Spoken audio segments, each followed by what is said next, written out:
Now then, I've had an email, and in this email I'm asked a question that I get asked again and again as I do this series, and I'm convinced I've already answered this question, but apparently I haven't, so I'm going to answer it once again here. Thank you for your email. I'm going to read it verbatim for everybody, and then I'm going to answer your question, all right? Good evening, Liam. How are you doing, mate? I'm doing very well, thank you. I'm subscribed to your YouTube channel, and I watch your WTF Pokemon video moments a lot. They're really good, and you explain things very well and interestingly. Thank you very much. That's the aim of the game. Thank you. Now this last sentence, and I say sentence because it begins with a capital letter and ends with a full stop, and that is the only punctuation that's been included, so I'm gonna have to take a deep breath for this one. All right, here we go.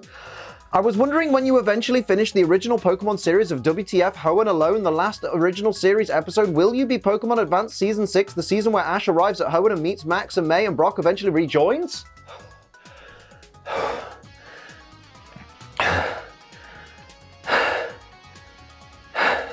Fucking hell. So I think the gist of what you're asking there is, when I finish season 3 that I'm currently doing, and I finish season 4, which I'm doing next, and I finish season 5, which I'm doing after that, when we reach season 6, will I be continuing WTF Moments? And the answer to this question that isn't just asked to me by this lovely person, but it's also asked to me by so many people all the time, is always the same. Yes. Just to reiterate, because I have to reiterate it all the time, I am going through the Pokemon anime in order. That means that after I finish season 3, I will do season 4, and then 5, and then 6, and then 7, 8, 9, 10, 11, 12, 13, 14, however many seasons there end up being by the time I've actually caught up with the anime. I'm doing them all in order.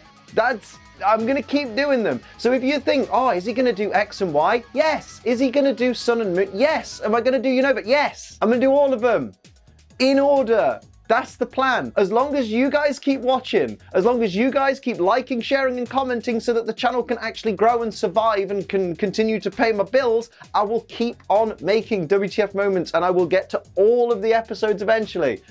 I'm only one man. So thank you for your email because it helped me to answer a very common question, which I hopefully never ever have to answer again. I'm doing them all. We begin today's episode with Team Rocket talking about how Ash and friends have more Pokemon than them, and James begins to count them. But for some reason, they show Snorlax as still being part of Ash's team. Mate, Snorlax hasn't been on Ash's team since the Orange League, and that was yonks ago. James finishes counting at 12 Pokemon. James, mate, are you having a laugh? If you're counting all the Pokemon they have with them, then Ash has Pikachu, Squirtle, Bulbasaur, Charizard, Chikorita, and Heracross. That's 6. Misty has Staryu, Goldeen, Psyduck, and Togepi. That's another 4, therefore 10 so far. And Brock has Geodude, Onix, Vulpix, and Zubat. That's another 4. That is 14 Pokemon. And 15 if you count Snorlax for whatever weird reason, even though it can't physically be there. Team Rocket's James can't count. Pass it on. Direct quote from James. Even if we did have as many as they do, they still have that Charizard. Why does that matter? They rarely use Charizard against you. Last time they did was the Spinarak episode, and that was like 10 episodes ago. Now this isn't a big deal, but this is a weird kind of Mandela effect, I suppose. I always thought this episode was called Charizard's Burning Ambition, not ambitions, plural. It even sounds like Ash says ambition without an S when he reads the title card. But then again, the official Pokemon TV website has the episode listed without the S. So who knows? I guess it could be either or. Like I said, it's not that big of a deal since it doesn't really change the meaning of the title or anything like that. It's just a bit weird. Ash says he can beat more than just Team Rocket with Pikachu at his side, and if things get really tough, he knows Charizard will always help him out too. We then get this direct quote from Misty. But you use Charizard all the time, and I for one think that's really unfair. Mate, what are you even talking about? Like I just said, he barely uses Charizard. That's what's unfair. If he uses Charizard any less, he might as well get rid of it. Oh no. According to Brock, most Pokemon don't stand a chance against Charizard, so using it is kind of unfair.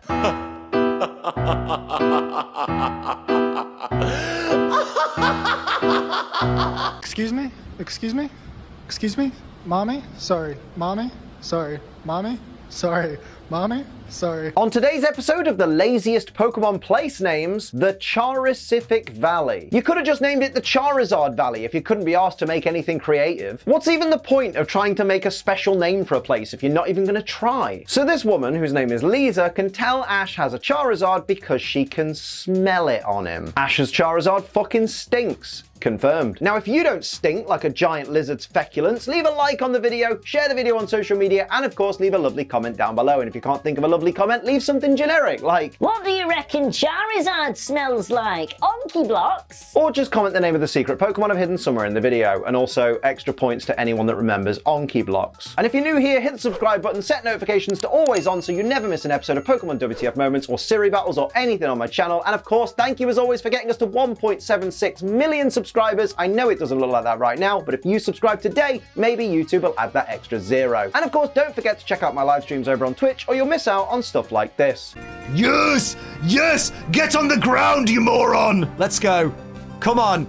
Come on.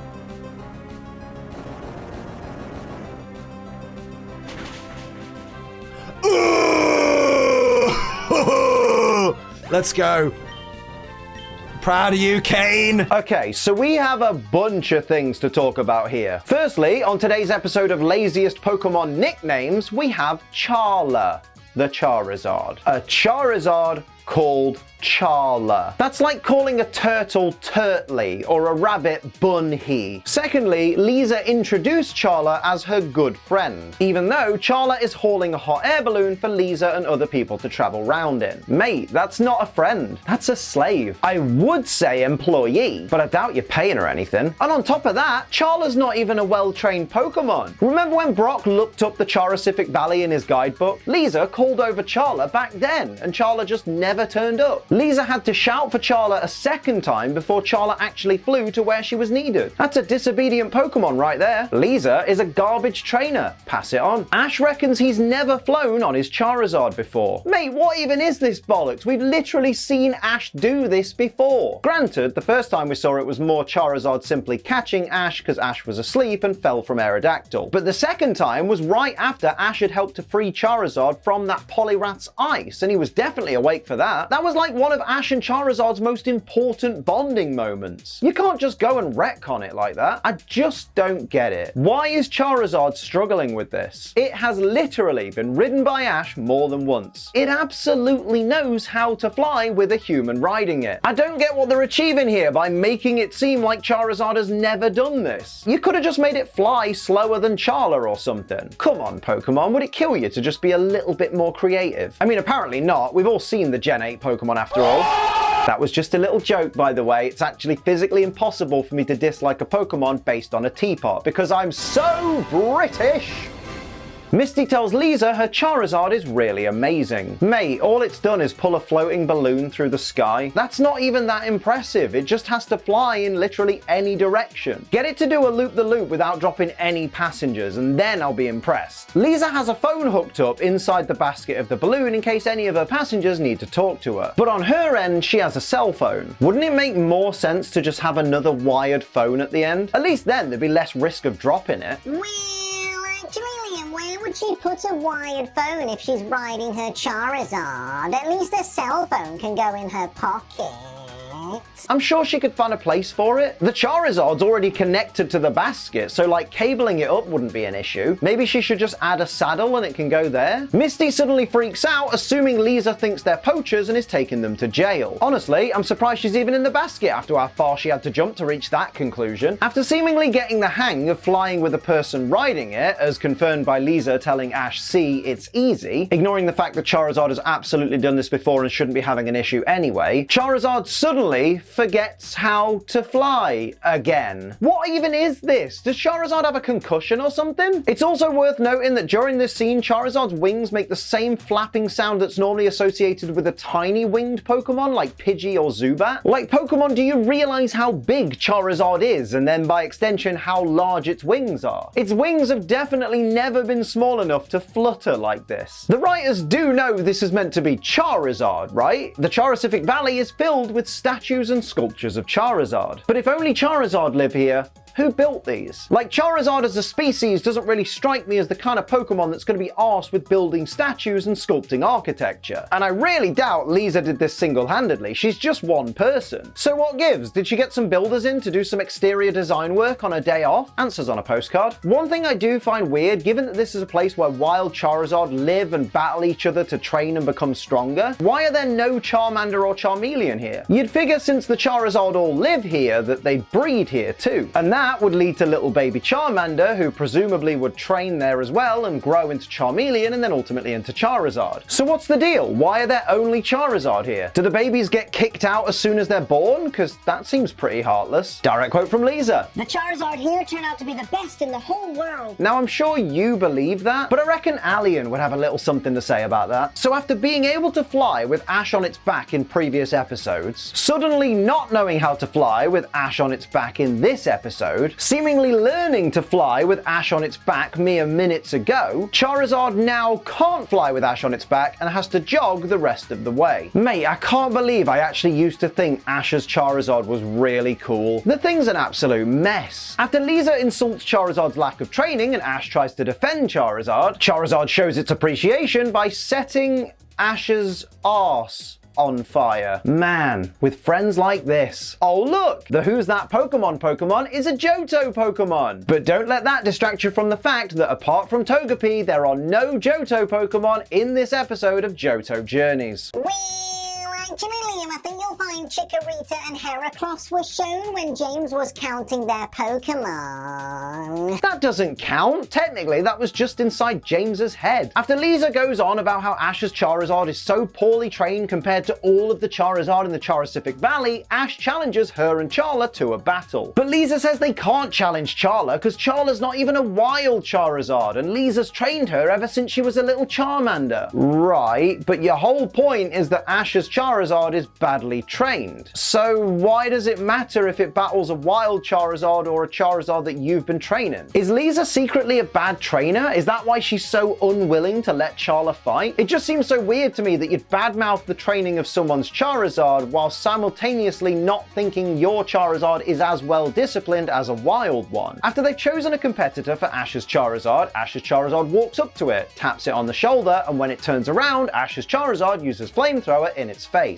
Okay, so first of all, dick move, Charizard. That's not fighting fair, is it? It doesn't matter though, because the opposing Charizard simply inhales the flamethrower and fires it back. Flash fire Charizard? Confirmed. Ash's Charizard is practically KO'd by Flamethrower, a not very effective move. I get that this is probably a much higher level Charizard than Ash's Charizard, and that its special attack will probably be higher, and technically it did just kind of use Flash Fire as an ability, even though that's not possible, but still we'll include that as well in the calculation. But even so, Ash's Charizard is garbage. Pass it on. Direct quote from Ash. That was overkill. Like I said, mate, that was a not very effective move. That's like the opposite of overkill. After Ash's Charizard tries to battle another Charizard that's supposed to be the gentlest in the valley and gets embarrassed once again, Lisa closes the doors to the valley. Now, I get the symbolism of this because Lisa's showing Ash's Charizard that it's not worthy of fighting here, but I'm more concerned about how rude she's being to her human guests. Like, she doesn't even say bye to Brock and Misty, she just says to Ash that Charizard might need more training. Not to mention you brought them here in that balloon thing, so now they're just supposed to make their own way back without you? Direct quote from Ash as he watches Charizard pounding on the doors of the Charisific Valley. It's tough. No, Ash, it's not tough, and that's the problem. Team Rocket have invested in a giant robotic bug catcher, and hopefully it's not just me, but it has a real Pinocchio in Shrek vibe going on. Not gonna lie, Jesse's saying it makes her furious watching Lisa humiliate Ash's Charizard by not letting it battle, and James replying with, Why? Should she humiliate it some other way? gave me a genuine chuckle. Like I said before, WTF moments don't always have to be negative. And how can you be negative when you know Code ACE will save you 10% off G Fuel? G Fuel, of course, is an energy formula with barely any calories, zero sugar, and a whole heap of wonderful flavors like the luxurious black on blackberry that I'm drinking right now. And as I said before, you can use Code ACE right now at checkout to save yourself 10% on your entire order. Isn't that just bloody lovely?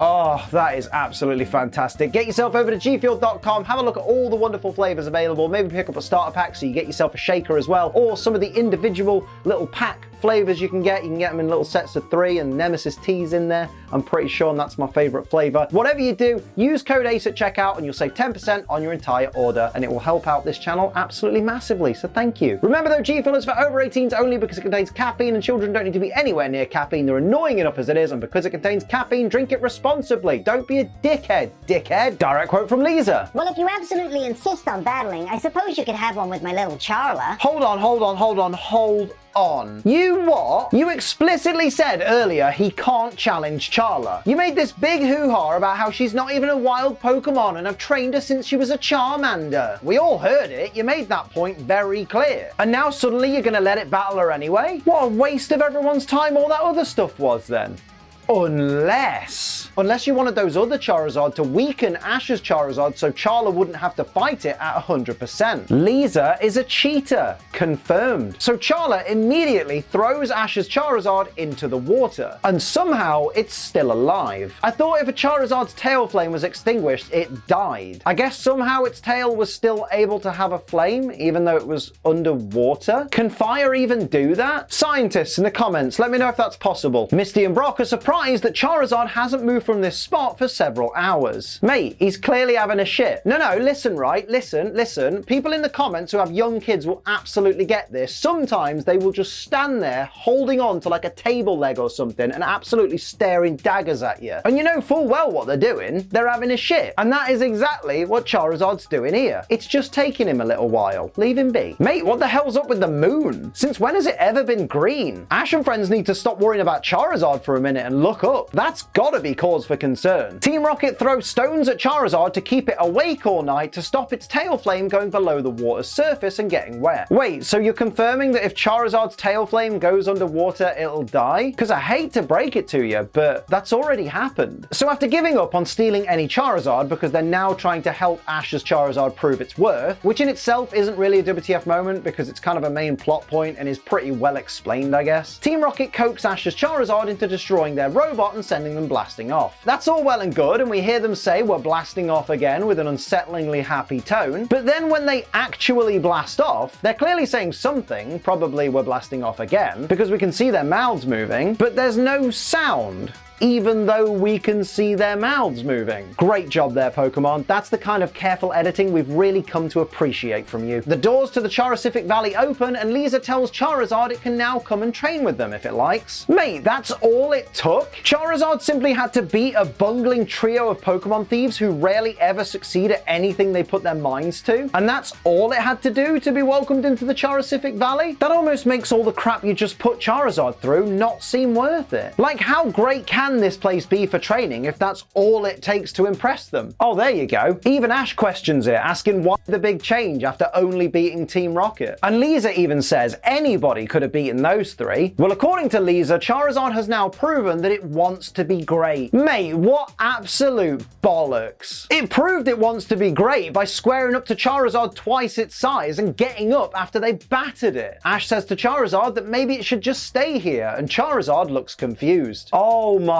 god. Why are you even shocked, mate? Wasn't staying here to train the whole point? How did you think you were going to train? Bloody e-learning? You can't train in the Characific Valley if you're not in the Characific Valley. Charizard, use your noodle. Ash tells Charizard to stay if it wants to and says he can get along just fine by himself. Now, I was going to have a go at Ash here for ditching his best Pokemon, but when you look at how little Ash actually uses Charizard, it's probably better for it to be left here. I guess we finally have that justice for Charizard we've been asking for. Ash then insults Charizard, calling it weak, and says it better get started with its training. Ash, mate, no need to be a dick about it. I get that you're doing the old, if I'm mean to my friend, it will make it easier for my friend to leave routine, but show some respect and just say a proper goodbye like a big boy. At least Pikachu has some class, checking that Charizard's okay after Ash runs away. And why doesn't Charizard get a montage? It's been on Ash's team since episode 11. That's over 120 episodes ago. And it's probably had the most character development of any of Ash's Pokemon ever. And we don't even get to relive that journey, even when they've clearly been struggling to fill the episode runtime. Forget what I said before. Hashtag justice for Charizard. And in the biggest WTF moment of the episode, in fact, probably the biggest WTF moment in the anime so far, Ash tells a Pokemon he's leaving behind that they'll meet again someday. And this time, he actually means it. So those are my WTF moments of Pokemon Season 3, Episode 18, Charizard's Burning Ambition, or Ambitions.